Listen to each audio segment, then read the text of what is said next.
Hello, I'm Rachel Richards and welcome to Teenagers Untangled, the audio hug where we use research by experts and our own experience to discuss everything and anything to do with parenting teenagers. Hi there, I'm Susie Asley, mindfulness coach, mindful therapist and musician, and mother of 3 teenagers, 2 of them are twins. As a parenting coach, mother of 2 teenagers and 2 bonus daughters, I've seen the transformative power of getting people together to share ideas and support each other. So here we are, welcome to the club. Let's begin. Now, Susie, it's the free thing that improves performance in every single way with literally no side effect. How are you getting on with it? Well, I'm here today to learn. So it's funny, Hands isn't up. Because when I said, let's do something on sleep, you said, oh no, can we wait until I fixed it because it's a problem? And I said, well, maybe that's the time to do it, right? Yeah, I know a lot about sleep. I'm here to learn. I have my... Okay, well, that's good. That's good. We're all here to learn, so I'm happy about that. I'm going to talk about how much sleep experts say teenagers should be getting, how we can support our teens, and the latest study that shows you can actually help your teens shift their sleep cycle. And, you know, what we should do, how we do it. Okay. Brilliant. Firstly, my eldest teenager tried to shift his sleep cycle. This is where we're at. And the teenage beautiful brain, by doing an all-nighter. Right. As a what way, was the all-nighting? What was he doing? A late... I can't even remember, but he stayed up all night to fix his sleep cycle so that as you can imagine, it didn't go. I think that's very what well. they do for brainwashing, isn't it? Yeah. That just makes you really incapable of making any good decisions. He came in the morning and the next day went, how's that working for you? How did that go? So what study did he use to base his decision? Study? No, there was none. He just went, I know, I had to fix this. Bloody idiot. Absolutely brilliant. Yeah, well, I told you he was an idiot. Okay, well, we'll come on to that. But firstly, a shout out to listeners in a few of our most far-flung cities. Now, in Australia, our biggest listenership is in Melbourne. In South Africa, it's in Cape Town. Wow. We have a big listenership in Ireland. And Germany, the Netherlands and the UAE are climbing the charts. That's nuts. Yes, I know. How do these people know what... I don't know. I think because they're lovely, because they're telling everybody else, and this is how our little club is growing. And I also wanted to say hi to our listeners in, get this, the Philippines, Costa Rica and Qatar. Wow. Now, these are regular listeners, and I know that I can't see you specifically, but I can see the figures. And I know that because it's not just 1 or 2 downloads. Yeah. So... Amazing. Oh, hello, everybody. Hello. Hi, everyone. Thanks for joining us. Susie, let's talk nuggets. What's your golden nugget for this week? Well, my nugget is the power of nudging, I think. We've talked about nudging, and I'm watching it kind of unfold in our lives at the moment. And the idea, I have one child doing A-levels, the final exams, who's not massive keen on revising. And just nudging, the power of nudging. And we actually have an agreement of what do you want my role to be here? You're 18 kind of thing. And I have permission to nudge. So I do. And I can see the effect it has. It's so annoying. When you're talking about nudging, give us an example of how you use it. Okay, yeah. So for him in this particular situation, an example of that would be, really blatant morning. What are your plans for today? What are you going to revise? You need to get up. Do you want any food? Great. Come and go and do some revision. Which works because you've got the agreement. Contract, yeah. Yes. And he might be like, oh, and I go, yeah, morning. And I know for sure that he does a bit more because I nudge than if I didn't. I know because when I say, have you done any revision yet? He goes, oh yeah, I'll go and do some now. Yeah. I think it's great because they also talk about it in terms of politics, that nudging is the new thing where they will, to get people to behave in a better way. Yeah. They have found that just suggestions, making suggestions can make all the difference. And sticking to it. And another example would be if somebody says something in the family, like maybe at dinner that I don't like, I don't think is appropriate, or, this happens all the time, doesn't it?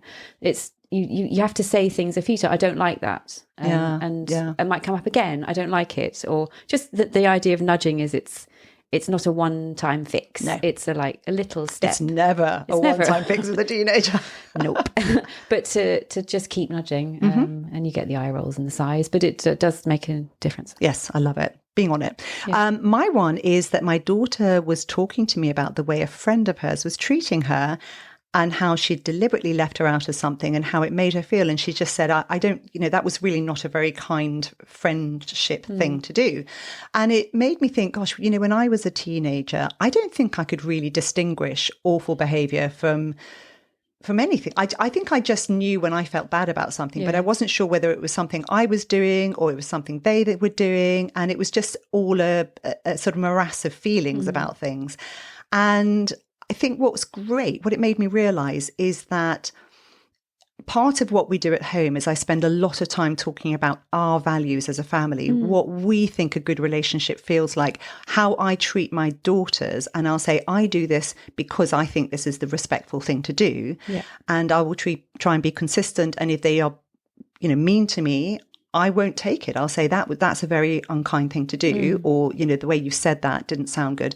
And that way they've got an anchor for what a good relationship feels like.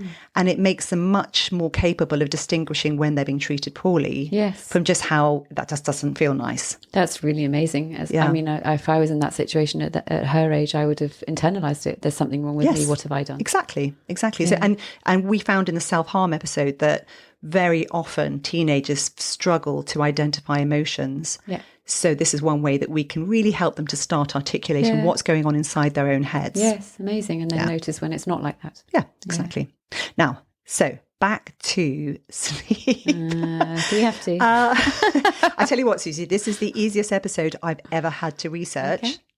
Because nobody denies the benefits of good sleep. Literally nobody. No. There's not a single study that says, oh, you shouldn't be sleeping, right? I mean, there are people who suffer from sleep disorders. Yes. There are different types of sleep disorders. Some where they fall asleep all the way through the day, but literally, it does a job in the same way that we used to think our colon was there to just as a tube to evacuate things. We realised it's not. It's actually really important. Yeah. Sleep is fundamentally important because we understand how the brain works. But the teenagers can know this, can't they? And I'm sure you've got lots of great advice. But I mean, I asked, we seem to have it's half term here and there's just loads of 15-year-olds in the house all the time, which is lovely. Mm-hmm. And before I came here, I asked them, they were having their bacon sandwiches around the table. And I'm doing a podcast on sleep. What do we think about sleep, guys? And they're like, yeah, we should have it. We should do it. Yeah. I say yeah. And I'm like, and how do you guys feel rested? Like when you go to school, do you feel refreshed? Do you feel you're getting enough sleep? No. All of them, no. So there's kind of an awareness that they're not getting enough sleep. And are you doing anything about it? No.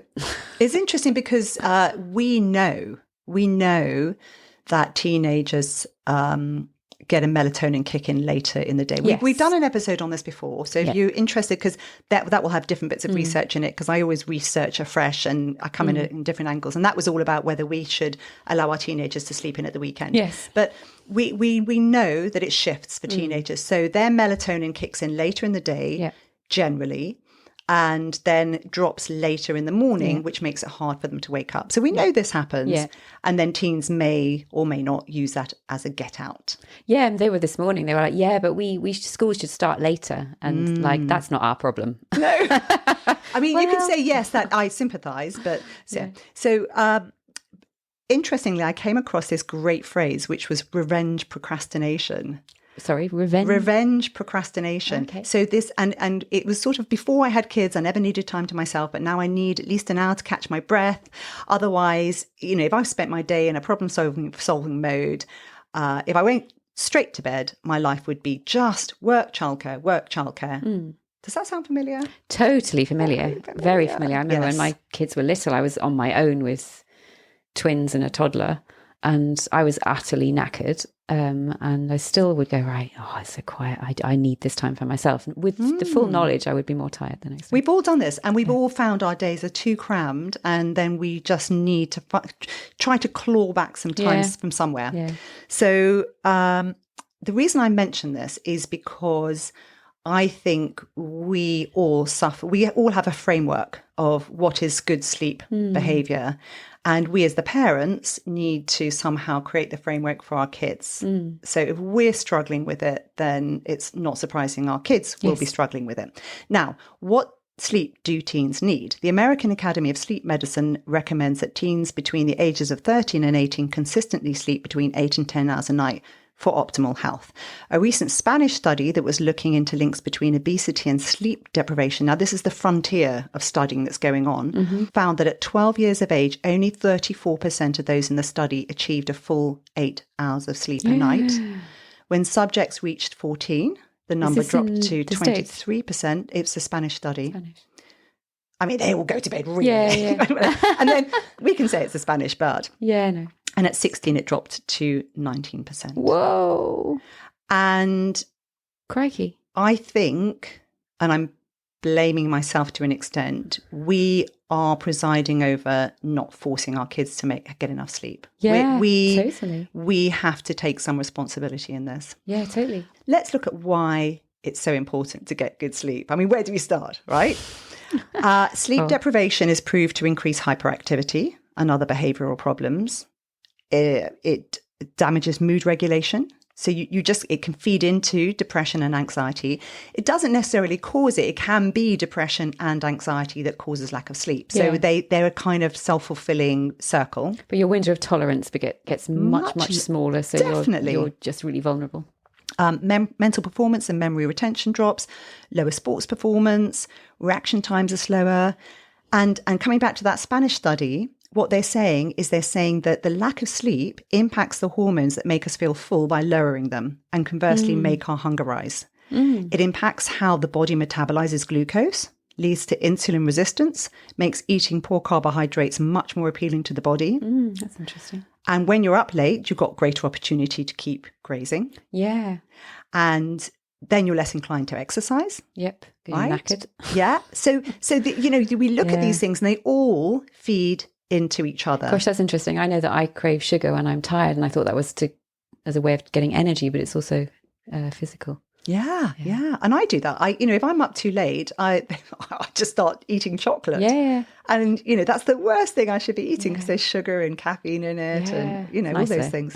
Yeah, well, I do it. There are specific sleep disorders which are reported to affect about 7% of adolescents. And the way that they treat these disorders, from what I read in the studies, was that it's gradual adjustment of the sleep cycle and use of bright light therapy in the morning, and then avoidance of bright light in the evening.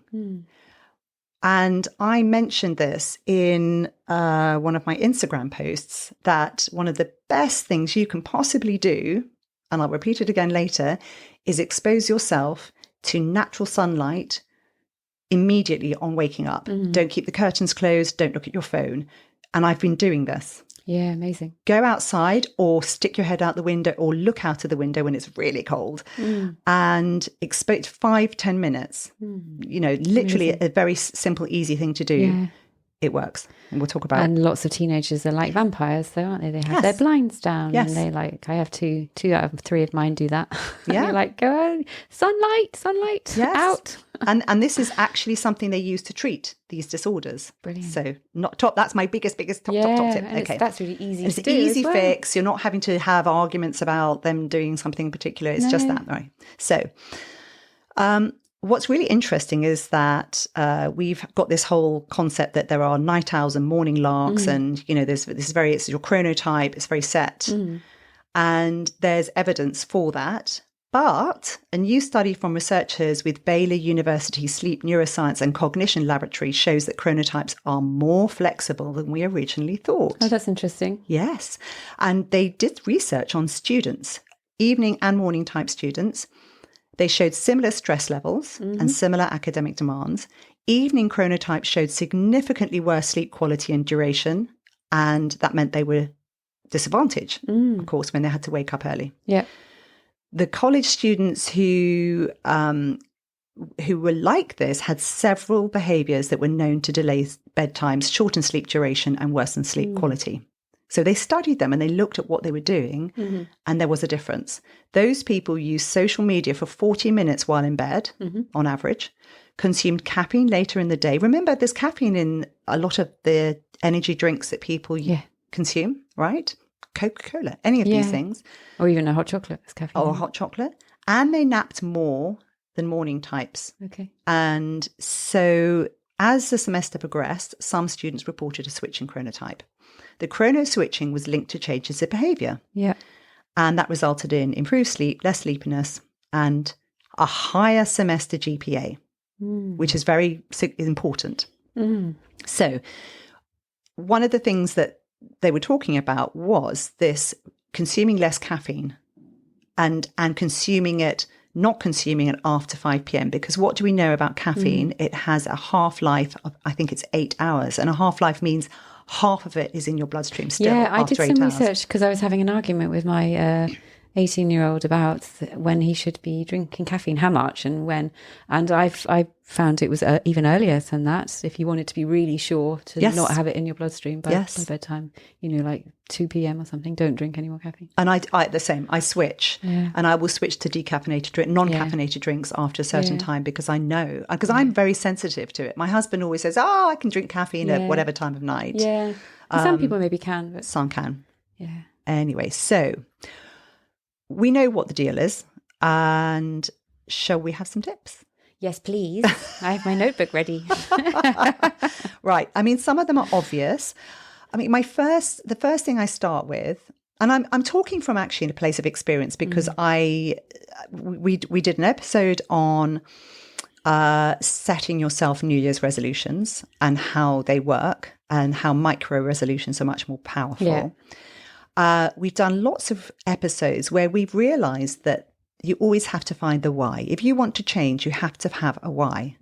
So I think the why has to start with us adults, and it has to start with our own behaviour. Yes, absolutely. I'm shocking at it, which is I'm much better than I used to be. But. Because don't forget that our teenagers are watching us. Yeah. They're not listening to us. Exactly. And they're also equating our behaviour with being an adult. Yeah. So if they see adults going to bed whenever they feel like it, drinking alcohol late into the evening or coffee or snacking and all these things, then you're telling them that that's what you should do as an adult. Yeah. So I do think we have to start with ourselves and have conversations with our teenagers. And one of the best things that the government in the UK has changed its attitude towards how we talk about diet, for example, to children. Don't say, I'm overweight, I'm going to go on a diet. It's a terrible thing to do. You say, I'm not feeling very healthy and I really want to make some changes to help myself feel I've got more energy and I'm stronger. And so should we do this together? Yeah. Exactly. Right? Best way to approach it. I agree. Same thing with sleep. So first thing, keep a regular sleep-wake schedule. We know that melatonin works in a window. There's science behind this. So we do need to make a decision about what our sleeping hours are going to be. And I know that these can be difficult to implement, particularly if you're a shift worker. When I was a world news anchor at CNBC, I started work at 3 a.m. every morning of the week. That's brutal. And then at the weekend, I tried to have a normal life. So I completely understand how difficult that is. And it's not brutal. It's not good. Yeah. I'm a musician and it's classic. You do a performance and you come home and you're not ready for sleep at all. At all, because you're buzzed. Yeah. Yes. I feel like that after book club. But yes, so I understand that normal life needs some variation, but the general everyday, our teenagers have a general everyday usually, don't they? And we need to sit down and be conscious about this. So what my suggestion is what you do is you take one thing at a time. You can do a whole contract by looking at these things, or you can take one thing at a time and say, right, we're going to really make sure this happens. So work out what those regular sleep-wake schedules need to be. Get out in natural light as soon as possible in the morning. And it will help you not feel groggy, and you really mustn't look at your phone before you do this. Different light. Okay, so give yourself that 5-10 minutes, and it's unbelievable. I woke up feeling a bit groggy this morning. I opened the curtains and I forced myself to stare out, and I'd said to the girls, come on. So you just look out of the window, you're not outside. I was a bit cold this morning. I wasn't going outside. If it's a nice warm day, I'll take a coffee and sit outside. But through the windows is enough. Okay. It's just that the level of brightness of natural light is very different to what you'll get from a light inside a house. Yes. You can fake this. So my older bonus daughter she was in Russia for a year. She's a Russian specialist, and she really suffered with SAD, which is seasonal affective disorder. And I gave her a lamp, And she said it really helped. So this is another thing you can do. Yes. You can have one of those rising clocks, which has a bright light that you wait, it slowly comes up. So it mimics sunrise. I lived in Denmark for years. A lot of people had those lamps because the winters are dark and they make a big difference. They make a big difference. So if you're in a country where this doesn't work, try that.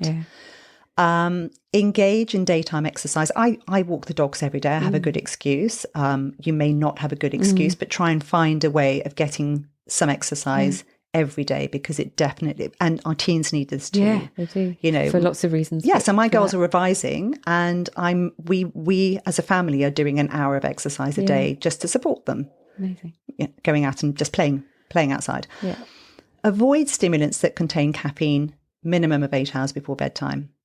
And I know that it affects people differently, but just remember that those soft drinks will have caffeine. I think often teenagers don't count Red Bull, or they don't, they're sort of looking at these things going, but I still fancy a Monster or whatever that other drink is. But we have to be clear with them about, like, look through the label and say, okay, there's caffeine in here, switch to something else. I mean, preferably don't drink that stuff, but Actually, Coke is one of the lowest, weirdly. I did look at it all up. Interesting. Yes, because they've all started putting caffeine in these drinks. Yeah. But even I have a drink I drink because I don't want to drink alcohol in an evening, but I like to feel like I'm having a treat. Yeah. And it's called a Livener. It's absolutely delicious, but it's got caffeine in it. Okay. Yeah. And I started thinking, Rachel, is that really such a good idea? Yeah. Maybe not. Yeah, sometimes. Yes, exactly. So, they're little things where you just don't think about it, and then you make the switch and you say, oh, actually, yes, that's I a think bit hot stupid. chocolate has quite a lot of caffeine. Has caffeine in it too, me. yes. We drink quite a lot of hot chocolate. Yes. It's like, the sugar and the caffeine just before you go to sleep is not a great plan. And so coming back to New Year's resolutions and how difficult those are, if you try and do everything at once, you may find that it all crashes. It's too hard. So my suggestion is do one thing at a time. So, okay, normally I have a hot chocolate. I'm going to switch that to a fruity tea or something else that's lovely, that feels like it has to feel like a treat. Yes. Okay, that's what we're trying to aim for. And at the same time, the bedroom needs to feel like a place that's not defeat.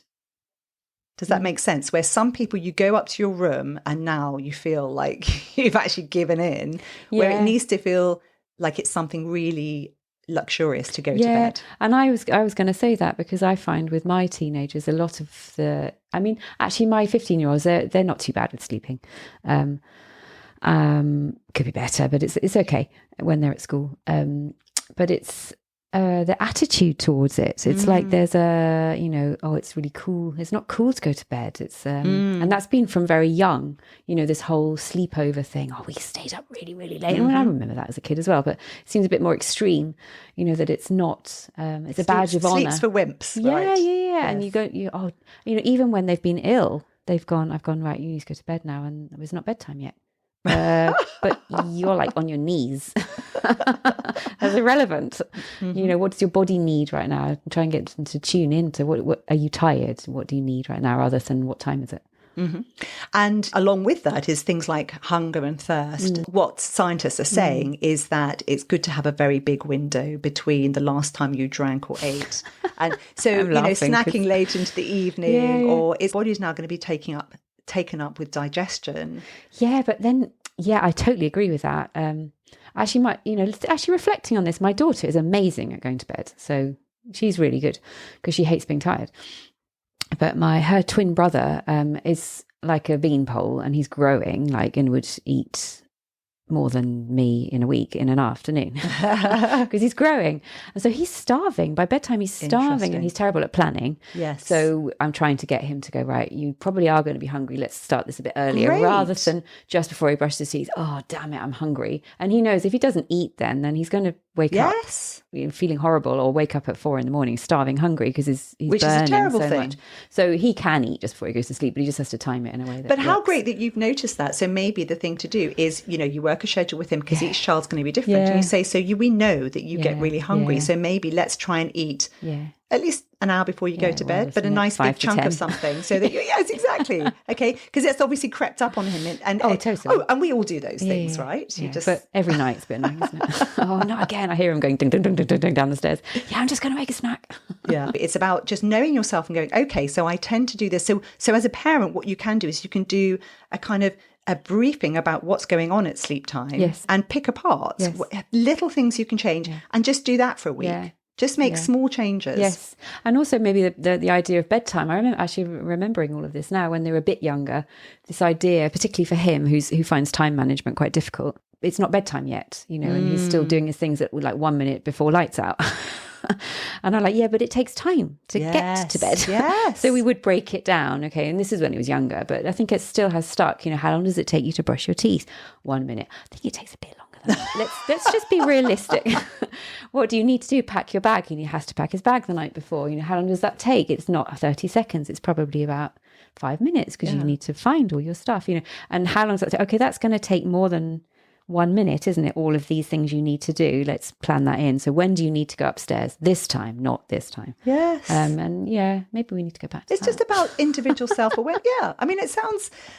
They're fine, actually. Those two are fine. Yeah, but it's about getting them to actually, because whatever their hot point is. So let's say it's a boy and he loves sport, or you've got somebody who loves gaming even, and you say, well, your reaction times are going to slow down if you're not getting enough sleep. If they, whatever, you just say, this is going to fundamentally impact your ability to do X, whatever it is, emotionally regulate yourself. It's this. So find their hot button. They're aware of that. They're really good on that.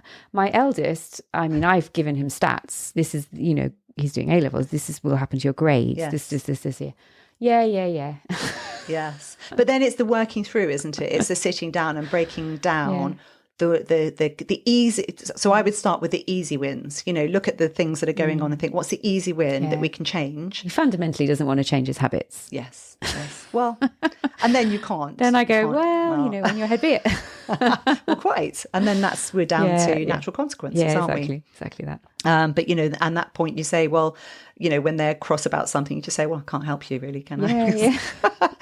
And then electronic devices, a 2016 systematic review has confirmed that bedtime use and access to these devices were significantly associated with inadequate sleep quality, poor sleep quality, and excessive daytime sleepiness. Mm-hmm. So TV, gaming machines, tablets, smartphones, any of this stuff, down an hour before bedtime. Yep. We know about blue light emission.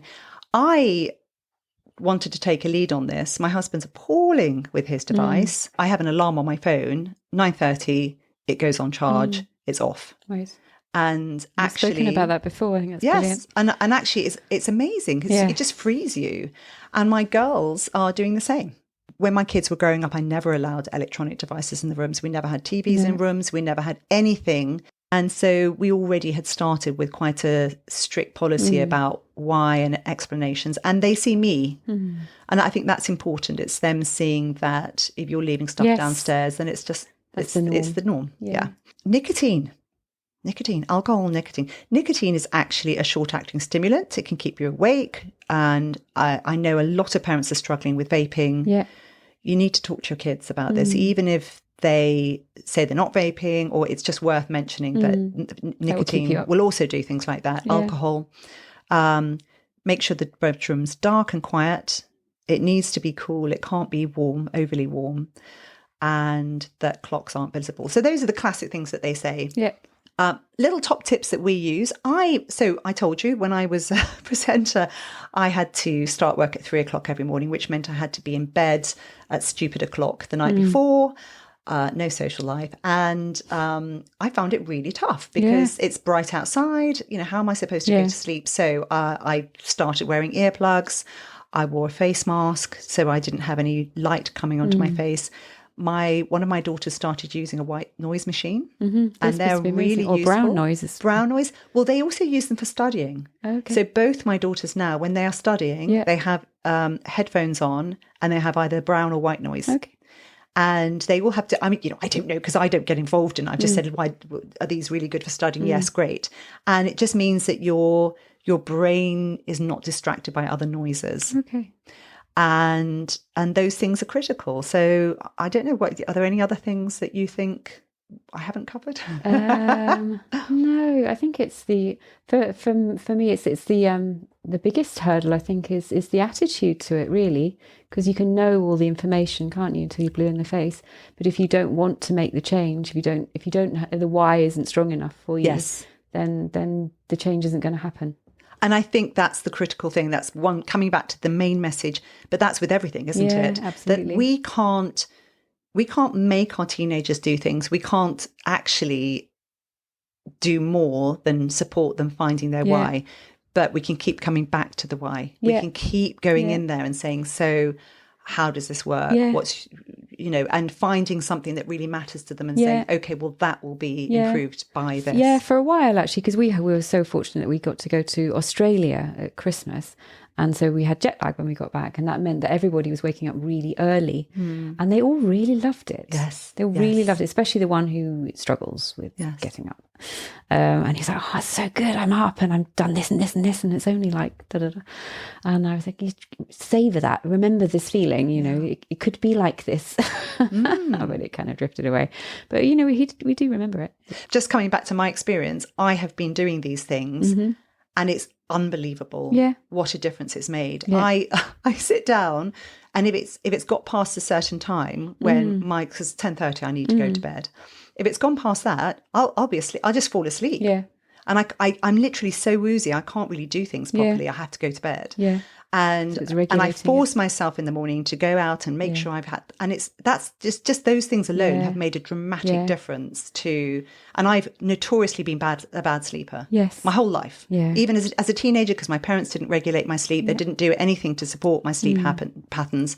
And I used to just go to bed when I felt like it. I'd stay up half the night. When I was a student, I was up half the night. I just didn't care. Yeah.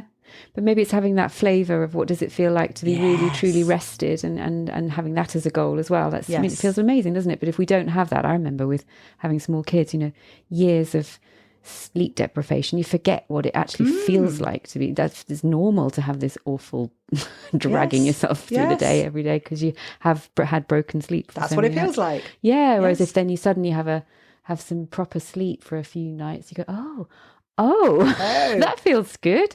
Actually, my eldest had a night where he went to have a nap, which would have been not the greatest idea, I think, like early evening, because he was really tired. And then it was 2 nights before his first A-level. And fortunately, he slept all the way through. Wow. And he slept for hours and hours and hours and hours. The next morning, he was buzzing. He was like, I feel great. And I was like, well, that's brilliant timing, because tonight you might not sleep so well because you might be a bit nervous. But kind of, how does this feel? Like trying to cement, what does this feel? It feels great. Brilliant. This could be more regular. Yes. It could feel like this every day. Absolutely. Like you said, nudging. Yeah. Whenever my kids are emotional and very difficult, it's always because they're tired. Yeah. So I'll say, sweetie, I think you're just really, really tired. Yeah.